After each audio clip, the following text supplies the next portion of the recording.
पढ़ेंगे और सबसे बेहतरीन तरीका यानी कोशिश करेंगे कोई भी क्वेश्चन एग्जाम में आए तो उसको टैकल कर सके और अपना मजबूत पकड़ बना सके, क्योंकि उस पर हमें ध्यान देना है। क्योंकि जैसे हम अक्सर देखते हैं कि जो पॉइंट एग्जाम में बार बार पूछता है उस पर हमने किया है, यानी इस चैप्टर कहना क्या चाहता है उसके बारे में पढ़ना है।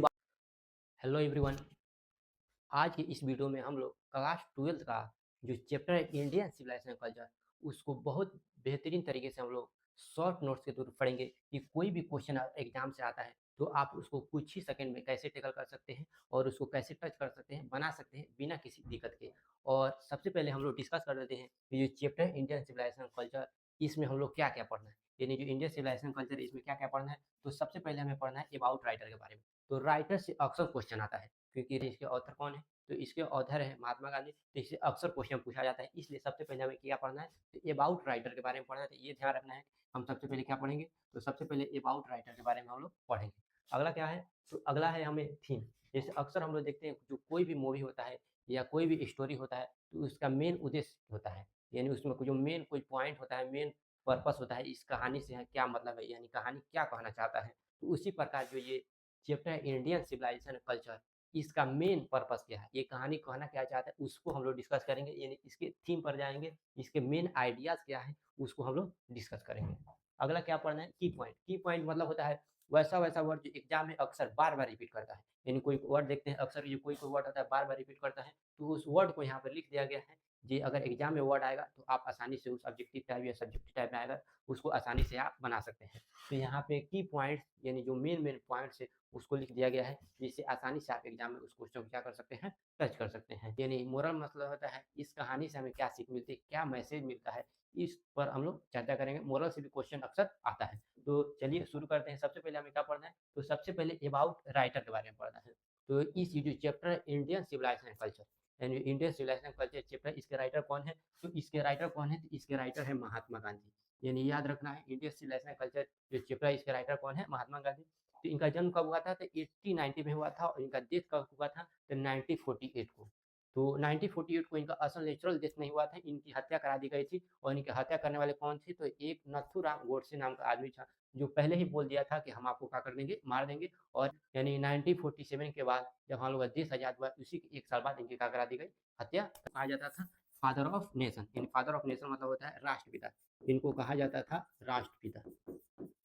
तो ये बात ध्यान रखना है, ये जो महात्मा गांधी है इनको क्या कहा जाता था, तो महात्मा गांधी को कहा जाता था राष्ट्रपिता, leader of Indian freedom struggle. यानी इनको क्या कहा जाता था, तो इनको इंडियन फ्रीडम फाइटर भी कहा जाता था। Mahatma Gandhi was the great freedom fighter of India, ये भारत के स्वतंत्रता सेनानियों में से एक थे जो इंडिया के लिए क्या किए थे, तो अपना कंट्रीब्यूशन दिए थे, लड़े थे। इनको देश आजाद कराने में इनका सबसे ज्यादा भूमिका था। बिलीव इन ट्रूथ, सत्य एंड नॉन वायलेंस, यानी सत्य और नॉन वायलेंस भी क्या रखते थे, यानी इनका जितना भी आंदोलन था उनको सत्य था, सत्य यानी सत्य, इनका जितना भी आंदोलन था ये सत्य पे था। और नॉन वायलेंस मतलब होता है अहिंसा। अहिंसा मतलब होता है ऐसा आंदोलन जिसमें कोई लड़ाई झगड़ा नहीं हो, इसलिए ये सत्य और अहिंसा पे क्या रखते थे, विश्वास रखते थे। यानी ट्रूथ मतलब क्या होता है, सत्य, और नॉन वायलेंस मतलब क्या होता है, तो नॉन वायलेंस मतलब होता है अहिंसा। तो सत्य और अहिंसा पे विश्वास रखते थे, इसलिए जितना भी ये आंदोलन किए थे अपने काल में, उसमें लगभग बहुत सारे आंदोलन में किसी में भी क्या हुआ था, लड़ाई झगड़ा नहीं हुआ था। इसलिए सत्य, नॉन वायलेंस में क्या रखते थे, सत्य पर और अहिंसा पर ज्यादा विश्वास रखते थे। अगला क्या पढ़ना है, तो अगला पढ़ना है हमें लोग थीम, यानी जो चैप्टर है इंडियन सिविलाइजेशन कल्चर, इसका थीम क्या है, तो इसका थीम है स्पिरिचुअल वीएस मटेरियल लाइफ। यानी इसका मेन जो थीम है स्पिरिचुअल वीएस मटेरियल लाइफ, जिसे हम यहाँ पे देख लेते हैं।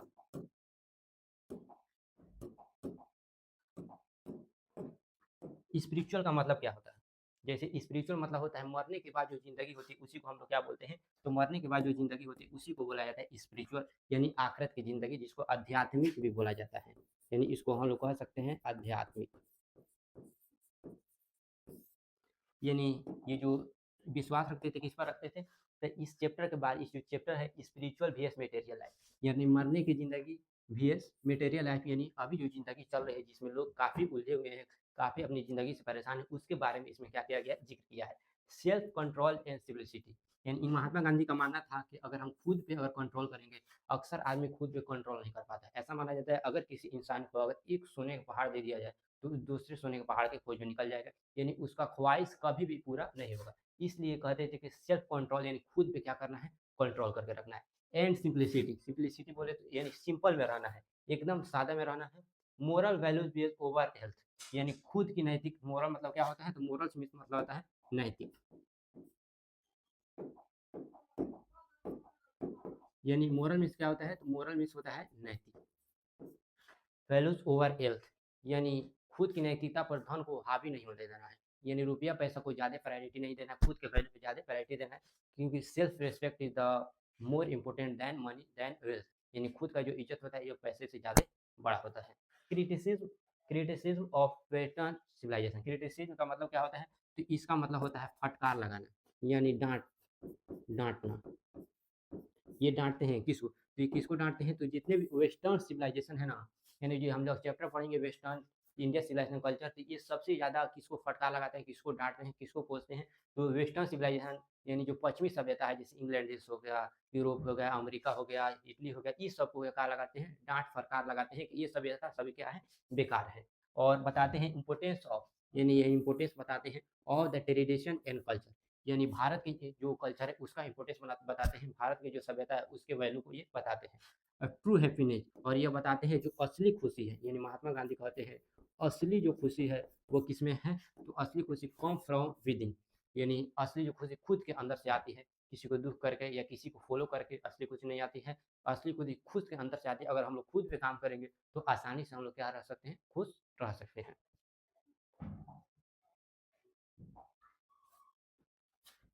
आगे है Indian civilisation ancient and strong still alive, Mahatma Gandhi यह कहते हैं कि जो इंडियन सिविलाइजेशन है, यानी भारत की जो सभ्यता है, इज एंशिएंट, जो क्या है एंशिएंट, यानी एंशिएंट मतलब होता है पुरानी, भारत की जो सभ्यता है सबसे पुरानी सभ्यता है। एंड स्ट्रॉन्ग स्टिल अलाइव, और वो बहुत मजबूत भी है, और स्टिल अलाइव, स्टिल मतलब होता है अभी, अलाइव मतलब होता है जिंदा। यानी महात्मा गांधी कहते हैं कि हम लोग की जो सभ्यता है ना, वो बाकी दूसरे देशों से, यानी बाकी जो सभ्यता है उससे काफी मजबूत है, और वो अभी भी जिंदा है, टूडे यानी आज भी है, यानी बाकी जो सभ्यताएं चली गई लेकिन जो भारत की सभ्यता है काफी मजबूत है, भारत इस पर काम भी किया है और ये अभी क्या है, जिंदा है। ये टीच ड्यूटी, और हमारी जो सभ्यता है ये सिखाती है, ये टीच मतलब क्या होता है, सिखाना। अब हमें क्या सिखाती है, मोरालिटी एंड सेल्फ डिसिप्लिन, ये डिसिप्लिन हमें बताती है, डिसिप्लिन कोई भी काम को कैसे किया जाता है, कोई भी काम करने का तरीका जो है, यह इंडियन सिविलाइजेशन कल्चर में हम लोग देखते हैं कि महात्मा गांधी बताते हैं कि हमें वो हमारी जो सभ्यता है यह हर काम करने का एक तरीका बताती है। Minds like a rest network, एक बात ध्यान रखना है कि महात्मा गांधी एक बात बोले थे, यानी हम लोग यहाँ पे देख लेते हैं,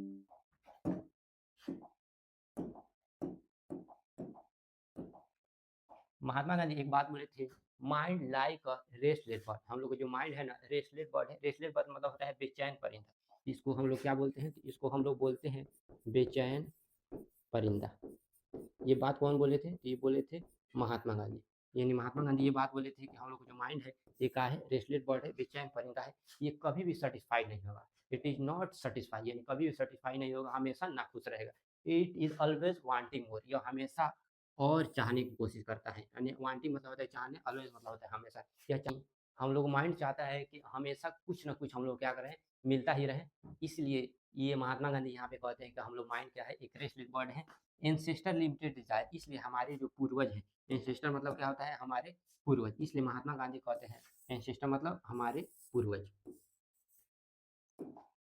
यानी हमारे पूर्वजों ने एक लिमिट तय कर दिया था, यानी एक लिमिट बना दिया था कि कोई भी चीज़, कोई भी ख्वाहिश, डिज़ायर मतलब ख्वाहिश, टू अचीव ट्रू हैप्पीनेस, यानी लिमिट तक कोई भी ख्वाहिश रखा था, और बताया था कि असली खुशी इसी में है कि हम लोग कंट्रोल करें अपने ख्वाहिशों पे।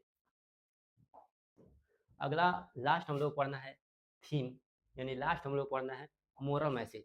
मोरल मैसेज मतलब होता है इस कहानी से हमें क्या सीख मिलते हैं, यानी जब हम चैप्टर जब हम लोग ये चैप्टर पढ़ेंगे तो इस कहानी से हमें क्या सीख मिलती है, हमें इस कहानी से क्या चीज़ सीखने को मिलता है, इस पर किस चीज़ बातों को फॉलो करना है, यह हमें बताते हैं। तो जैसे हम बताते हैं simple living I think is the best way of life, Mahatma Gandhi ये बताते हैं कि अगर हम सिंपल में रहेंगे और हाई थिंक और ऊँच सोचेंगे, the best way of life, यही जीने का सबसे अच्छा तरीका है, यानी सिंपल में रहेंगे, हाई थिंकिंग ऊँच सोचेंगे, is the best way of life, और हम लोग मजबूत पकड़ रहेंगे, हम हर एक चीज़ को अचीव कर सकते हैं और दूसरों को भी क्या कर सकते हैं, खुश कर सकते हैं। रियल हैप्पीनेस, ये मानते हैं कि असली जो खुशी है, यानी रियल हैप्पीनेस असली जो खुशी है, कम फ्रॉम कंट्रोलिंग डिजायर, असली खुशी आती है कंट्रोल करेंगे किसको, डिजायर को, यानी ख्वाहिशों को, महात्मा गांधी ये कहते हैं कि असली जो खुशी है उसी में है जब हम अपनी ख्वाहिशों को क्या करेंगे, कंट्रोल करेंगे, नॉट फुलफिल दे, ना कि इसको पूरा करें। यानी कोई भी ख्वाहिश अगर आ रहा है तो अगर उसको पूरा करेंगे तो उसमें उलझते जाएंगे, इसलिए कोशिश करना है उसको हम लोग कंट्रोल करें, तभी हम लोग क्या रहेंगे, खुश रहेंगे।